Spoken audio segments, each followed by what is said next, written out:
기도하고 말씀토록 하겠습니다.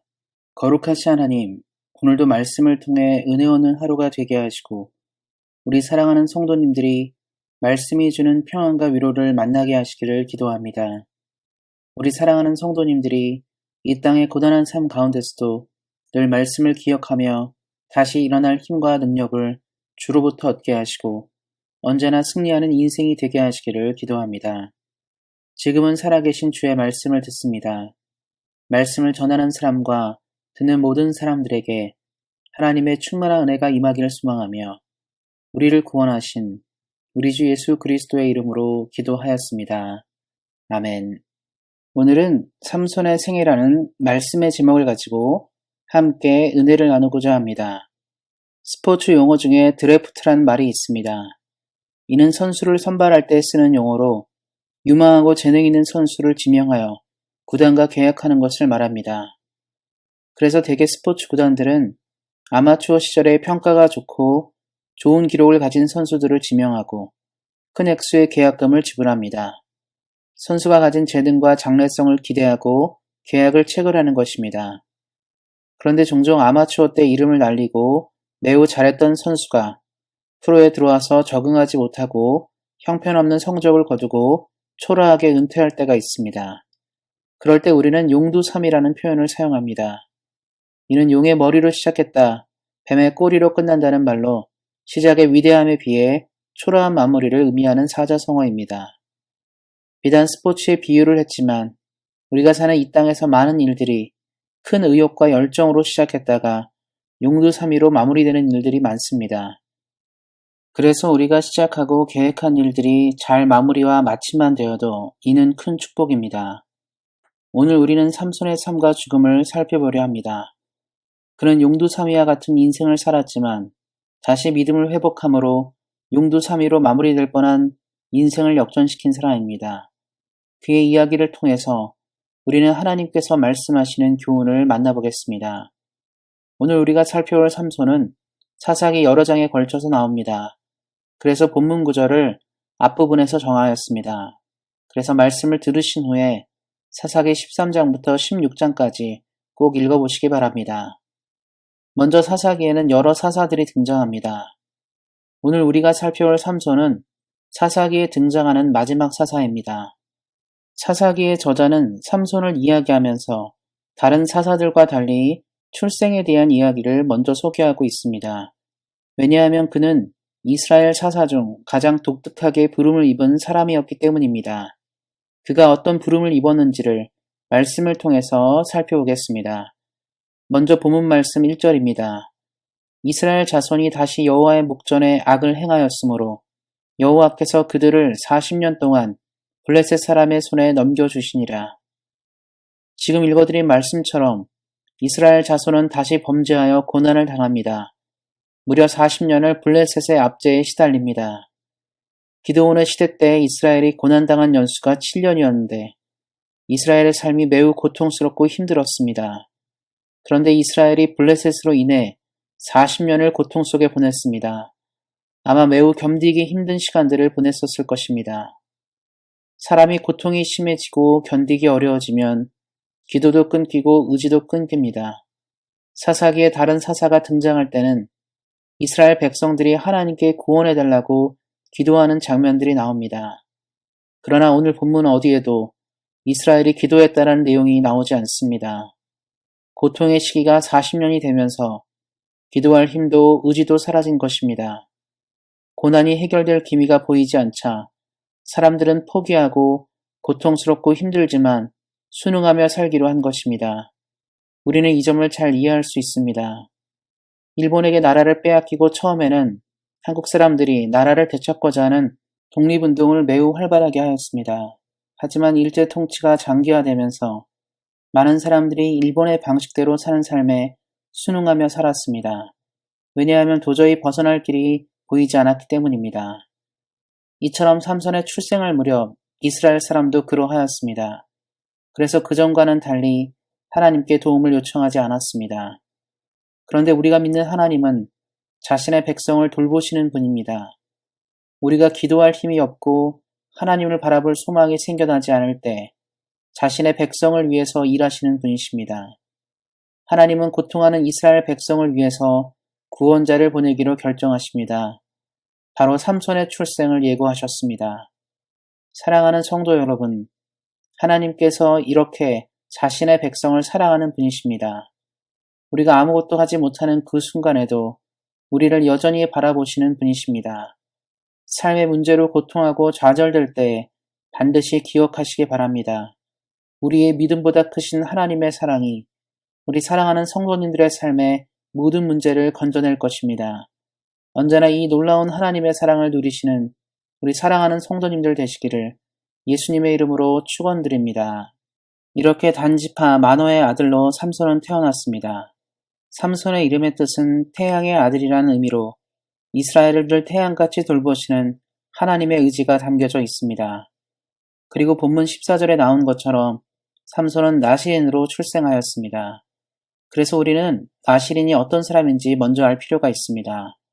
민수기 6장 1절부터 8절은 나시린에 대한 규정을 설명하고 있습니다.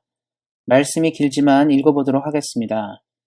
여호와께서 모세에게 말씀하여 이르시되 이스라엘 자손에게 전하여 그들에게 이르라. 남자나 여자가 특별한 서원, 곧 나시린의 서원을 하고 자기 몸을 구별하여 여호와께 드리려고 하면 포도주와 독주를 멀리하며 포도주로 된 초나 독주로 된 초를 마시지 말며 포도즙도 마시지 말며 생포도나 건포도도 먹지 말지니 자기 몸을 구별하는 모든 날 동안에는 포도나무에 솟아는 씨나 껍질이라도 먹지 말지며 그 서원을 하고 구별하는 모든 날 동안은 삭도를 절대로 그의 머리에 대지 말 것이라.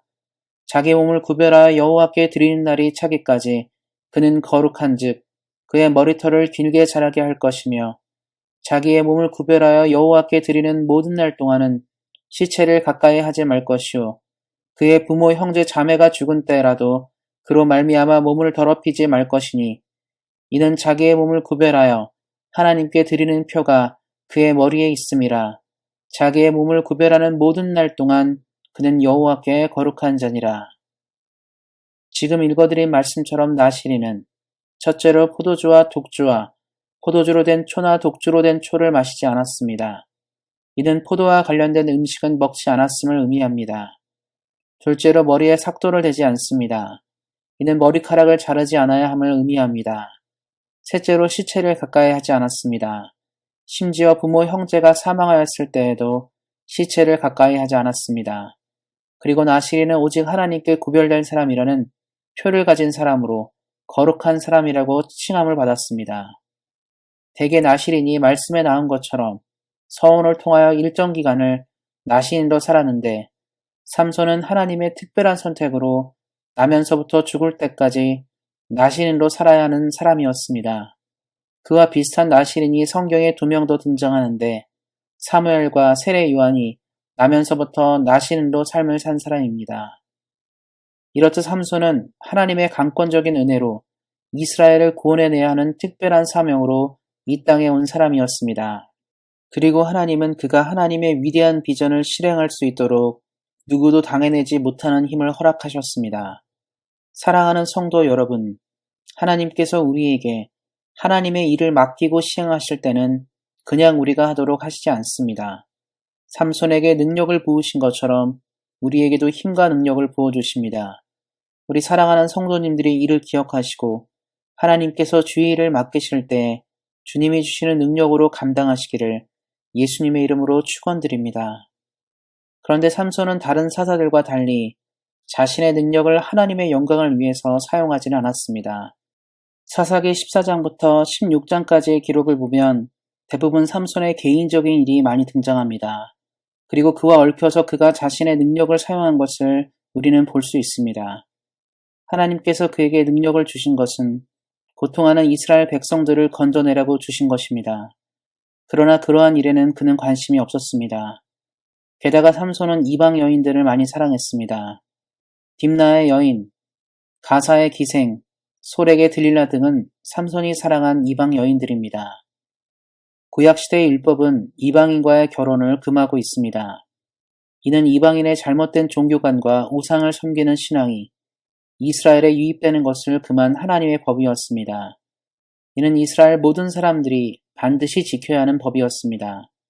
그런데 나실인인 삼손이 그러한 규정을 어기고 이방 여인과 결혼까지 하였습니다. 사사기 14장 4절 말씀입니다. 그의 부모가 그에게 이르되 내 형제들의 딸들 중에나 내 백성 중에 어찌 여자가 없어서 내가 할례 받지 아니한 블레셋 사람에게 가서 아내를 맞으려 하느냐 하니 삼손이 그의 아버지에게 이르되 내가 그 여자를 좋아하오니 나를 위하여 그 여자를 데려오소서 하니라. 이는 얼마나 안타까운 모습입니까? 특별한 사명과 소명을 가진 삼손은 누구보다 하나님의 법을 지켜야 하는데 그는 그렇지 못했습니다. 그는 이 규정만 어긴 것이 아닙니다. 그는 나실인의 규정을 모두 어겼습니다. 사사기 14장 8에서 10절 말씀입니다. 얼마 후에 삼손이 그 여자를 맞이하려고 다시 가다가 돌이켜 그 사자의 주검을 본즉 사자의 몸에 벌떼와 꿀이 있는지라 손으로 그 꿀을 떠서 걸어가며 먹고 그의 부모에게 이르러 그들에게 그것을 들여서 먹게 하였으니 그 꿀을 사자의 몸에서 떠왔다고는 알리지 아니하였더라. 삼손이 아버지가 여자에게로 내려가매 삼손이 거기서 잔치를 베풀었으니 청년들은 이렇게 행하는 풍속이 있음이더라. 그는 죽은 시체를 만지면 안 된다는 규정을 어기고 동물의 죽음을 만졌습니다. 부모 형제의 죽음에도 시체를 만지면 안 된다는 엄격한 나실인의 규례를 동물의 사체를 만짐으로 깨었습니다. 또한 그는 결혼을 위하여 잔치를 베풀었습니다. 여기서 나오는 잔치를 뜻하는 단어는 원어로 미슈테라고 하는데 술이 포함된 잔치를 의미합니다. 삼손은 이 잔치의 주최자로 그도 음주를 했음을 보여줍니다. 그리고 우리가 잘 아는 것처럼 삼손은 블레셋 여인 들릴라의 유혹을 떨쳐버리지 못하고 머리를 깎을 수 있도록 이야기합니다. 사사기 16장 17절입니다. 삼손이 진심을 드러내어 그에게 이르되 내 머리 위에는 삭도를 대지 아니하였나니 이는 내가 모태에서부터 하나님의 나실인이 되었음이라. 만일 내 머리가 밀리면 내 힘이 내게서 떠나고 나는 약해져서 다른 사람과 같으리라 하니라. 결국 삼손은 블레셋 사람들에 의해 머리를 밀리면서 나실인의 규정을 모두 어기게 되었습니다. 그리고 하나님과의 약속을 깨어버린 그의 행동으로 인해 결국 그는 하나님이 주신 능력을 모두 잃고 두 눈을 뽑힌 채 블레셋의 노예가 되었습니다. 사사기 16장 21절입니다. 블레셋 사람들이 그를 붙잡아 그의 눈을 빼고 끌고 가사에 내려가 놋줄로 매고 그에게 옥에서 맷돌을 돌리게 하였더라. 하나님의 뜻을 떠나 자신의 욕심대로 삶을 산 삼손의 마지막은 매우 비참합니다. 그는 영적인 능력을 잃었을 뿐만 아니라 두 눈도 잃고 옥에 갇히는 육체가 되었습니다. 이는 마치 죄에 빠진 인간들의 모습을 보여줍니다. 우리가 죄악에 빠져서 우리의 욕심대로 살았을 때 영적인 죽음은 물론이고 육체 역시 멸망하게 됩니다. 그래서 우리는 삼손의 이야기를 기억해야 합니다. 하나님을 떠난 인간의 모습이 얼마나 허무하고 비참한지를 깨달아야 합니다. 우리 사랑하는 성도님들은 이 땅을 사시면서 죄의 유혹이 다가올 때 예수의 이름으로 끊으시고 승리하시기를 예수님의 이름으로 축원드립니다. 만일 삼손의 이야기가 여기서 마무리된다면 그의 이야기는 앞서 언급한 용두삼위로 끝납니다. 나신으로 시작하였다가 블레셋의 노예로 맞이하는 비참한 죽음을 보여주기 때문입니다.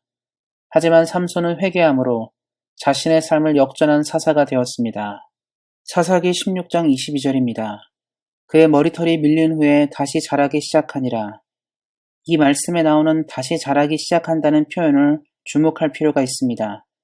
사사기의 저자는 삼손의 머리카락이 다시 자란다는 것을 기록하고 있습니다. 우리는 누구나 사람의 머리카락을 자르면 다시 자라는 것을 알고 있습니다. 그러니까 이 말은 굳이 말씀에 넣지 않아도 시간이 지나면 머리카락이 자라는 것을 우리는 안다는 뜻입니다. 그런데 왜 이 말씀을 놓고 있는 것인지를 생각해 보아야 합니다. 이 짧은 구절에는 많은 것이 담겨져 있습니다. 다시 자란다라는 표현에는 삼손의 신앙과 하나님의 언약이 회복되고 있음을 의미합니다. 삼손은 자신의 인생을 부르시고 능력과 힘을 주신 하나님을 감옥에서 다시 기억하였습니다. 삼손은 자신의 인생을 부르시고 능력과 힘을 주신 하나님을 다시 기억하였습니다. 과거 자신의 욕심을 위해 삶을 산 것을 회개하고 하나님께서 자신에게 주신 사명을 다시 구했습니다.